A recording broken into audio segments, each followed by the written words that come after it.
All right, hey traders, TG Watkins here. It is May 24th. Hope you guys are enjoying your 3-day weekend. Remember, the market is going to be closed this Monday, so nobody's going to be here if you suddenly show up to the market and the computer and like nothing's happening. So that's why. So enjoy your time off. This is going to be the class list that we're going to be going through. Remember, this is for educational purposes only, and then obviously hit that like and subscribe button so you guys can keep getting more information. And then since the weather is nice, my dad and I are going to be going flying tomorrow, so I figured I'd show you guys a couple of airplane pictures. I know we got some aviation fans out there. So this is our MAL MX-7. It's a 1986 variant. And you can see here, this is the kind of weather we're going to be flying into tomorrow because the weather up here is getting really, really nice. So I'll show you a couple more pictures for those who enjoy it out there, but this is the updated instrument panel. We did this shortly, well, kind of during COVID. The market was going crazy, and so it's always good to take some of your winnings from the market and actually put it into things. And this is what we did: is updated this with some really, really nice avionics. And so it's just an absolute dream to fly at this point. And then so you guys can see that we're actually in the airplane. This is the two of us. I guess it was a little bit colder back then when we both had jackets, but I think this weekend it should be nice and warm, so we won't have to worry about that.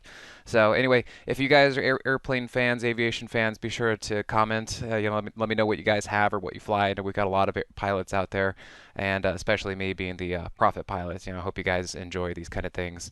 So anyway, we are also running a special. Want to make sure you guys know that for Memorial Day, it's 20% off. Quite a few things in the store, namely my Moxie Indicator, the Moxie Indicator class, which is being sold. And then there are two breakout sessions because this is a brand new class that we just taught just a couple months ago, but we have two new classes that I've included in this breakout sessions. It's the Leverage ETF class and the SPX 0DT class. And really, those two classes combined with the whole Moxie indicator system is really what helped me get that SOXL trade that I made 2,000% off of and grew my account 1,400%. It was because of that, because it helped me get familiar with options, understand options a little bit better because you can now visualize them, and then also just understanding what these leveraged ETFs are capable of. It's pretty wild, and they really, really show some things that the rest of the market doesn't. Okay, so those of you who have signed up for the class, who are in the Moxie room, who have experienced this, I know you guys are happy and thrilled about this. So yeah, I want to make sure that the rest of anybody else who listens to me and kind of sees these videos actually knows that this is a good, legit stuff. And there's really something to these leverage ETFs. Everybody kept calling me crazy. Everyone kept kind of tuning this down and not thinking that there was much to it, but there really is something to these leveraged ETFs, and that's why I want to show you guys, that stuff and teach you. Okay, so let's go back to this. So these are the couple things we're going to be talking about. Let's talk about breadth. Of course, there's more tariff news on the EU, not the UK. So this is just specifically the EU. And then Trump did a wartime act on uranium. So those stocks and tickers are absolutely going crazy. And I got to say, I'm really kicking myself because I talked about this in the Moxie room. I think it was Thursday. And I was like, yeah, they look great. In fact, NNE looks fantastic. And then I didn't act. I didn't get into it. And who would have guessed? The news came out the very next day, and they just completely shot up. So I'll review that for you guys. But yeah, we made 30% off OKLO a few weeks ago, but then I missed it on this next round. So I know some of you guys got it. Some of the Moxie traders got it. I'm seeing people on X telling me that they actually picked up some of those names based on comments from me. So I'm really happy to see other people are succeeding from those names. All right. So breadth. Let's just kind of start there. I know I actually put it down a little bit lower, but the market's pulling back. And you might be wondering why and how bad is this and where is it going to go? Well, if you look at breadth, this is really a big key. And for those of you in the Moxie room or those of you who haven't joined the Moxie room, this is the kind of stuff that I talk about all the time. And this is how we had a heads up that the market was starting to get pretty tired. Now, timing worked out well that it was going to be into OPEX. The timing really just worked out. Like, let's keep the market propped up until OPEX. So that was the May expiration, which was Friday of last week, and then we can let some air out of the market. And boy, that worked out beautifully. But you can see that the number of stocks over their 20-day SMA got up to about 88%. You don't go much higher than that. When everything is up, there's just no place left to go. And then you can see right here, the number of stocks over the 50-day got to 80. Now, there are times where this goes higher. I've seen it up towards like 85, 86%, something like that. But 80 is a pretty common level.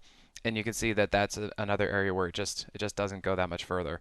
And so you can see we're finally getting some breathing room in this. Like when these things are this high, the market just can't go any further because everyone's already longed up, everything is already up, and it just can't go that much further. And so in order to go further, we need to recycle. We need to have the market come back down. We need to give it some breathing room. We need to give it some space in order for it to go back up. So we're going to have to just keep watching this and seeing where it comes down, how far down it wants to go in order to build that space so that it can come back up again. This is totally normal. We've been expecting it, and that's probably why, other than a few names like the quantum stocks and the uranium stocks, for the most part, you've probably been seeing most things pull back, and that's why, and that's how you can visualize it. All right, then we had the tariff news. Trump wants to put 50% tariffs on the EU. I think this is like, look, we know what's happened with the China trade deal, with the UK, all this kind of stuff. It's a bartering tool, it's a negotiation tool. Okay, we know that. Now, the market did gap down on it. Fine. Okay, the market can line up and set up technically, but then it's just looking for reasons to do what it actually wants to do.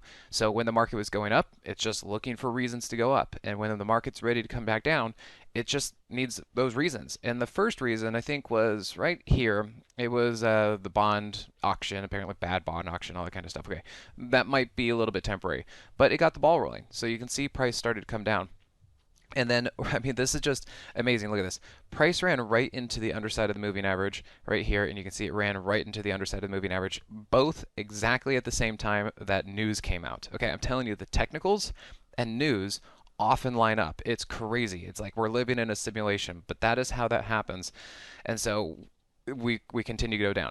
Now, the thing to note is on Friday, the market gapped down. Now, as we go through some of these tickers, I want you to see that some of the stronger tickers either didn't move, or if it did drop down, it dropped down to the previous day low in order to create a double bottom. I feel that we are starting to see some strength or relative strength coming into the market, or that for this particular pullback, we might be starting to hit some lows because the rest of the market is starting to say, hey, I'm good. We're down far enough. Okay.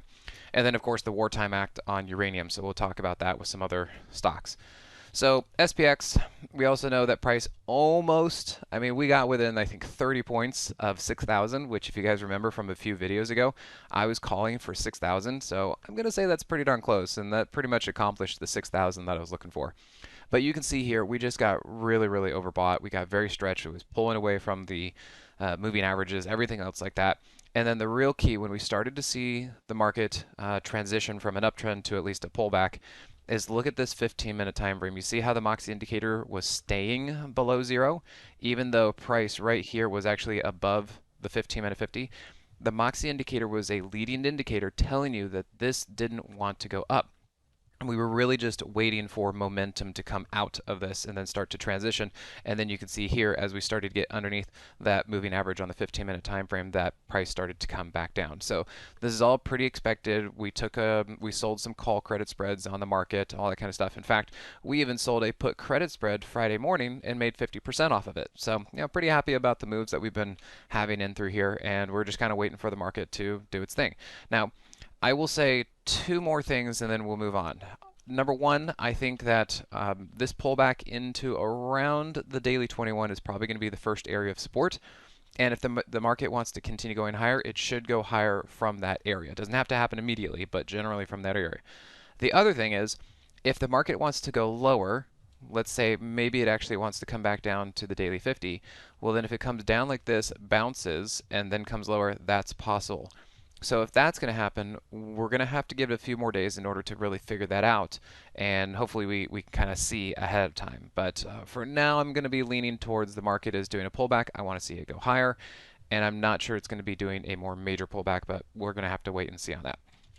All right, if we look at the IWM, and you guys might have noticed I'm wearing headphones today. That's because I need the noise canceling. My wife is on the Peloton this morning downstairs. It's right below me, and she's got the speakers tuned up, so she's having a great time down there.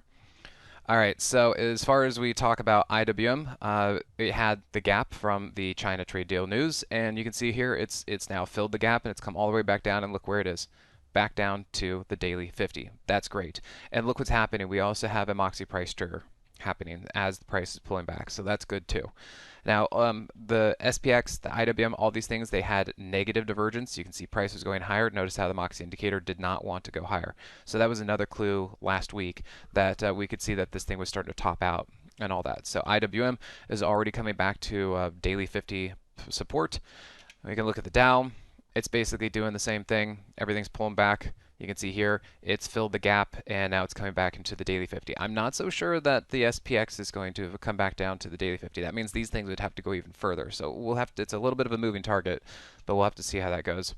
And then if you look at the SMH, which is the semiconductors, again, this is a very, very strong sector.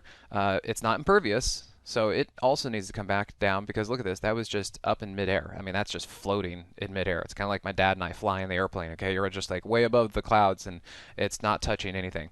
So it needed to come back down, probably do a little touch and go, and that kind of thing. And at least this is no longer overbought. Now we just have to wait and see where this thing is going to find support.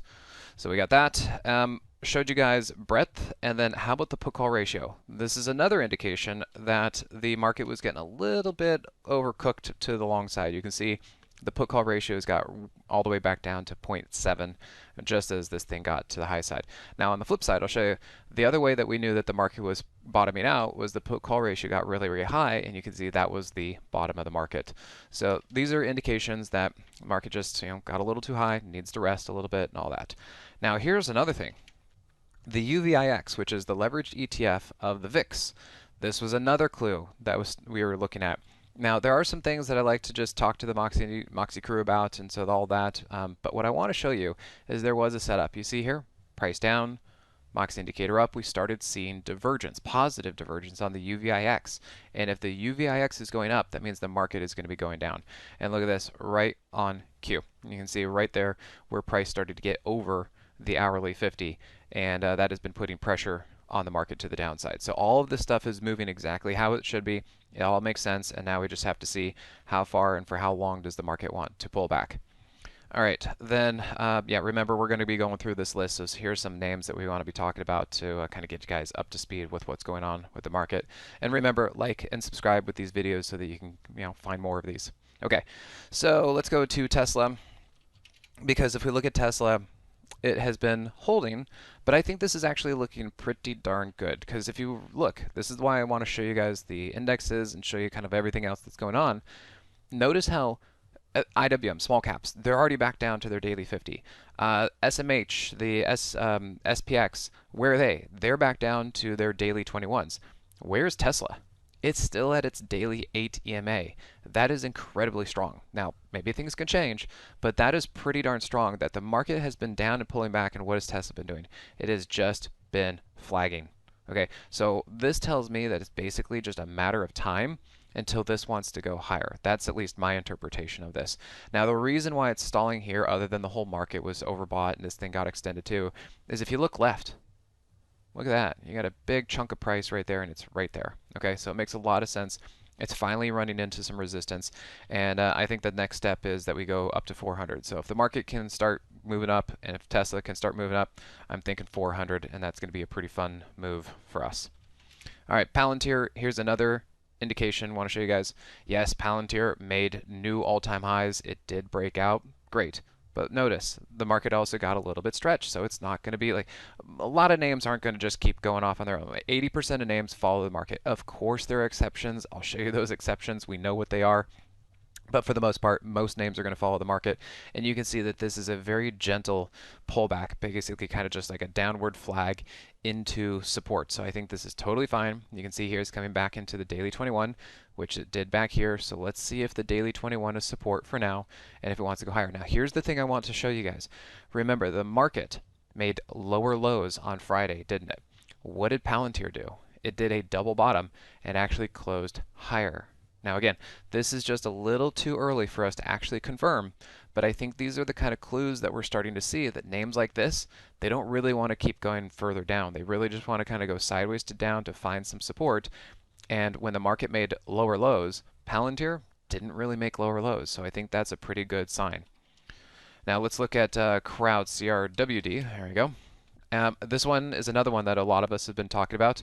I've got a lot of names that I'm trading. I am not in this one. It looks fantastic. Just be aware it does have earnings, but look at this. It continues to press higher even as the market wants to take a rest. So this is looking really good.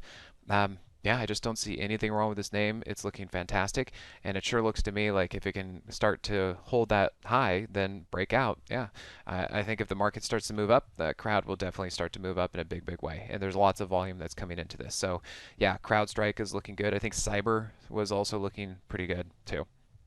All right, let's look at QBTS. These are the quantum stocks. And I got to say, this is a sector that I also missed.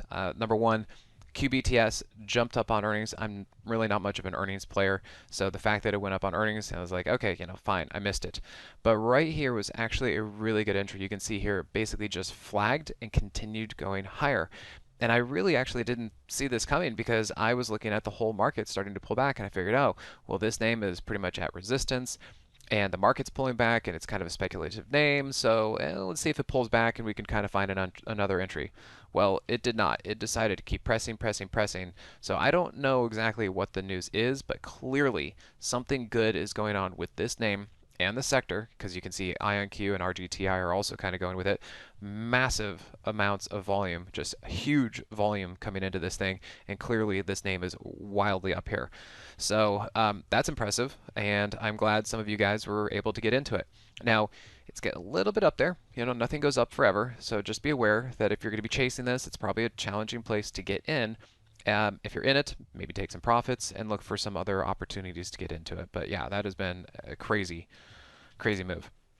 And then IonQ decided to finally get into the game. I think that there was some news that came out with this thing too, because you look, yes, it was doing a great job following these moving averages, and then look at this thing just pop, just and on volume. So clearly something is going on with this space that is really having a lot of these things moving up. So great stuff over there.